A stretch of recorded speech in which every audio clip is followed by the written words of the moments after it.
여러분 안녕하십니까? 뉴스데스크 강원입니다. 2023년 1월 1일 새해가 밝았습니다. 새해 복 많이 받으시기 바랍니다. 오늘 동해안 산과 바다, 해돋이 명소에는 구름 인파가 몰려 코로나19 이후 3년 만에 축제의 분위기 속에 첫 태양을 맞이했습니다.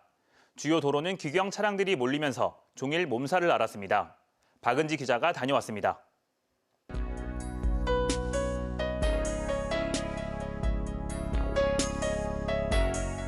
구름 한 점 없는 맑은 하늘 위로 수평선을 뚫고 붉은 태양이 떠오릅니다. 순식간에 사방을 밝히는 새해 첫 해를 보면서 사람들은 숨죽여 이 순간을 기록합니다. 소중한 가족, 친구들의 건강과 행복을 빌고 새해 각오도 새롭게 다집니다. 저희 가족 행복했으면 좋겠고 안 아팠으면 좋겠고 하는 일이 다 잘 됐으면 좋겠고 또 이제 부자 됐으면 좋겠다는 소원. 아침잠을 이기고 해맞이에 나선 아이도, 취업을 준비하는 청년도 새 희망을 받아갑니다. 빨리 와가지고 해다 보니까 2023년 맞이해가지고 너무나 기분이 좋았습니다. 제가 이제 대학교를 졸업을 하는데요. 졸업을 하고 좋은 직장에 잘 취직할 수 있도록 될 수 있기를 빌었습니다. 정선 가리왕산에서는 케이블카를 타고 해발 1,300m 정상에 올라 2023년의 첫 태양을 환영했습니다. 생각보다 전망이 되게 잘 보이고 지금 일출 찍으러 왔거든요. 근데 되게 좋은 스팟을 구해서 동해안 곳곳에서는 코로나19 이후 3년 만에 송구영신, 해넘이 해맞이 행사가 열렸습니다.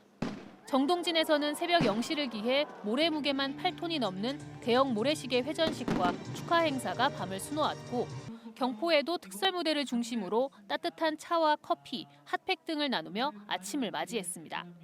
실외 마스크 착용 의무가 해제돼 마스크 없이 나선 사람들도 조금씩 보였습니다. 강릉 경포에 15만, 정동진 10만 등 강릉에만 30만 명 넘는 사람들이 몰렸고, 동해안 전체로는 훨씬 더 많은 인파가 찾은 것으로 보입니다. 축제 분위기도 많이 느껴지고 작년에도 이제 해를 보러 왔었는데 작년보다 확실히 인파는 더 많아진 것 같아요. 경포대에 원래 주차를 하려고 했는데 주차를 하지 못하고 걸어오게 됐는데 지자체와 경찰, 소방 등 다양한 안전관리 인력들이 혼잡도를 관리하고 교통정리, 순찰 등 예방 활동을 펼치면서 큰 사건 사고는 없었습니다. 다만 해맞이 이후 한꺼번에 많은 차량이 행사장을 빠져나가면서 주변 도로는 극심한 정체를 빚었습니다. 고속도로도 아침 9시 무렵부터 정체 구간이 늘어 톨게이트 진입 전부터 긴 줄이 늘어섰고, 영동고속도로 강릉에서 서울까지 최대 7시간 40분, 서울 양양고속도로 양양에서 남양주까지는 최대 5시간 40분이 걸리기도 했습니다. MBC 뉴스 박은지입니다. 65세 이상 고령 운전자로 인한 교통사고가 끊이질 않고 있습니다. 강원도에서만 해도 연간 1000여 건 이상 발생하고 있는데요. 하지만 고령 운전자의 운전면허 자진 반납제 참여율은 좀처럼 늘어나지 않고 있습니다. 보도에 이승현 기자입니다. 지난 7월 춘천시 후평동의 왕복 4차선 도로, 이날 오전 8시 20분 우회전하던 차량이 인도로 돌진해 행인 2명과 충돌했습니다. 이 사고로 70대 남성은 왼쪽 다리를 잃었습니다. 저희 지금 신고하면서 계속 정신 차리시라고 말씀을 드렸는데 마지막에는 조금 정신 잃으신 상태였었어요. 67살 가해 운전자는 1심 법원에서 교통사고 처리법 위반 혐의로 금고 8개월에 집행유예 2년을 선고받았습니다. 65세 이상 고령 운전자 교통사고는 강원도에서만 2011년 690건에서 지난해 1260건으로 10년 만에 2배 가까이 증가했습니다. 강원도 내 고령 운전자 수도 매년 10% 안팎으로 빠르게 늘고 있습니다. 면적이 넓고 대중교통이 발달하지 않은 데다가 자동차 보급이 크게 늘었기 때문입니다. 어디든 바쁠 때는 차 타고 가야지. 가면 뭐 버스 기다려야죠. 또 뭐 이러려면 그것도 또 택시비도 만만치 않거든요. 일선 시군에서 시행하는 고령자 운전면허 자진 반납 제도가 자리를 잡지 못한 원인도 있습니다. 10만 원에서 30만 원 상당의 현금이나 지역 상품권을 한 번 받고 자가용의 편리함을 내려놓기에는 시간적, 경제적 손실이 크다는 생각이 보편적입니다. 그 결과 고령자의 운전면허 자진 반납률은 2%대에 그치고 있습니다. 수도권이나 큰 도시를 제외한 지역은 자동차를 대체할 만한 대중교통이 질적으로 양적으로 부족하기 때문에 굳이 운전면허를 반납할 실익이 없다고. 전문가들은 고령 운전자 스스로가 떨어진 운전 능력을 체감할 수 있도록 실질적인 교육과 점검을 도입하고 운전 능력에 따라 특정 시간과 장소에서만 운전을 허용하는 조건부 운전면허나 차량의 비정상적인 움직임을 제어하는 장치의 의무화까지 검토할 필요가 있다고 지적합니다. MBC 뉴스 이승현입니다. 홍천과 화천, 인제와 평창 지역 겨울축제장의 수질이 안전하고 청정한 것으로 조사됐습니다. 보건환경연구원이 겨울축제장 4곳의 수질을 검사한 결과 병원성 대장균은 모든 지점에서 음성이었고 생태 독성 검사도 무독성으로 나타나 안전한 것으로 확인됐습니다. 또 부유물 질량과 총인, 수소 이온 농도가 생활 하천 환경 기준 매우 좋음으로 청정한 수질을 보였습니다. 강원도는 축제 기간에도 지속적으로 수질 모니터링을 실시하겠다고 밝혔습니다. 지난 27일 새벽 발생한 양양 폐기물 매립장 화재 진압이 엿새째 이어져 80%의 진화율을 보이고 있습니다. 강원도 소방본부는 어제까지 완전 진압을 목표로 연일 100명 안팎 인력과 장비 50여 대를 투입해 진화 작업을 벌이고 있지만 철골에 뒤엉킨 폐기물 양이 9만 2천여 제곱미터로 상당한 데다 순간 풍속 15m가 넘는 강풍까지 불어 진화에 어려움을 겪고 있습니다. 현재까지 재산 피해는 30억 원 가량으로 유독가스가 마을을 뒤덮으면서 한때 미세먼지 농도가 경보 기준을 5배 가까이 초과해 주민 30여 명이 인근 휴양림 숙소로 대피하기도 했습니다. 2023학년도 대입 수시 전형 분석 결과 의대 선호 현상이 심화되고 있는 것으로 나타났습니다. 종로어간에 따르면 올해 전국 39개 의대 수시 미등록 인원은 12명으로 지난해 63명에 비해 크게 줄었습니다. 수도권 의대의 경우 수시 미등록자가 1명도 없었고 연세대 미래캠퍼스 2명 등 비수도권에서만 12명이 미등록했습니다. 올해 처음 의학계열 지역인재 의무 선발 제도가 적용되면서 최상위권 학생들이 출신 지역 의대에 집중했기 때문으로 분석됩니다. 한편 지방의대, 치대, 한의대, 약학대학 지역인재 의무 선발 비율은 타 지역은 40%, 강원도와 제주만 20%를 적용받고 있습니다. 도내 대학 이상 졸업자의 취업률은 오른 반면 전문대 졸업자의 취업률은 내려간 것으로 나타났습니다.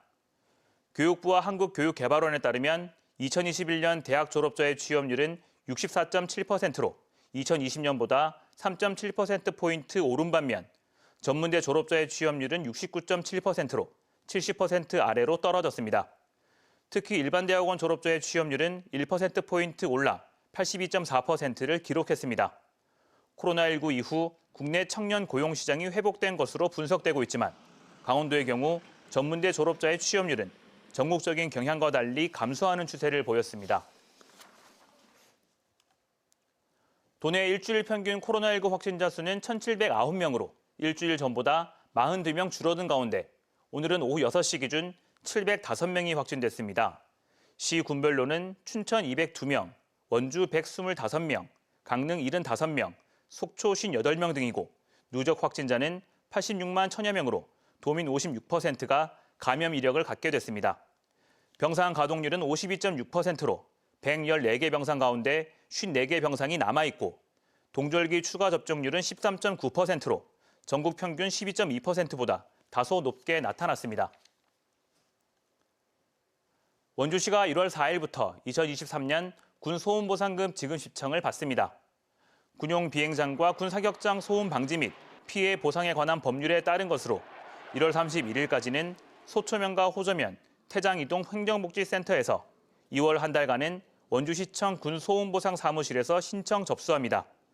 원주에서는 지난해 처음으로 22,200명에게 59억여 원의 보상금이 지급됐으며 2023년 보상금은 원주시 소음대책심의위원회 심의 등을 거쳐 오는 8월 말 개별 지급할 계획입니다. 올해와 내년 2년 동안 강릉과 삼척, 태백, 평창 등 도내 4개 시군에서 모두 151대의 택시 감차가 추진됩니다. 강원도 택시감차위원회가 최근 확정한 택시 감차 계획에 따르면 강릉시는 내년까지 일반 택시 71대와 개인 택시 1대, 삼척시는 올해 일반 택시만 3대 감차할 계획입니다. 태백시는 올해 일반 택시 12대와 개인 택시 2대, 내년엔 일반 택시와 개인 택시를 합쳐 35대를 줄일 계획이며 평창군은 내년까지 일반 택시 8대와 개인 택시 14대를 줄일 계획입니다. 보상금은 일반 택시 기준 강릉시가 대당 4,400만 원, 삼척시는 4,500만 원, 태백시와 평창군은 4천만 원입니다. 지난해 동해 저도호장 개장 기간 한 건의 사고도 없이 조업을 마무리한 것으로 나타났습니다. 속초해양경찰서는 기상 악화 등 미개장일을 제외하고 지난해 4월 6일부터 12월 30일까지 9개월간 저도호장을 168일 개장해 8,767척의 어선이 입어 조업했고 문어, 대게 등 18만 4천여 킬로그램을 잡아 42억 6천여만 원의 어획고를 올렸다고 밝혔습니다. 2021년과 비교하면 26%, 15억 원가량 줄어든 것으로 대문어 개체수 감소 등의 영향으로 분석됐습니다. 새해부터 고향사랑 기부제가 본격 시행에 들어갔습니다. 강원도는 18개 시군 가운데 12곳이 인구 감소 지역, 4곳이 관심 지역으로 소멸 위기가 큰 가운데 새해 해넘이 해맞이 타종 행사에서 김진태 도지사와 권혁열 도의장이 각각 17개 시군과 동해안 5개 시군에 10만 원씩 고향사랑 기부금을 전달했습니다. 고향사랑 기부제는 거주지 도와 시군을 제외한 지자체에 연간 500만 원까지 온 오프라인에서 기부할 수 있는 제도로 새해 공제 혜택과 답례품을 받을 수 있습니다. 코로나19로 중단됐던 태백산 눈축제가 오는 27일부터 닷새간 열립니다. 3년 만에 열리는 이번 축제의 주제는 이상한 동화나라 태백마을로 다양한 프로그램으로 열립니다. 뉴스를 마칩니다. 고맙습니다.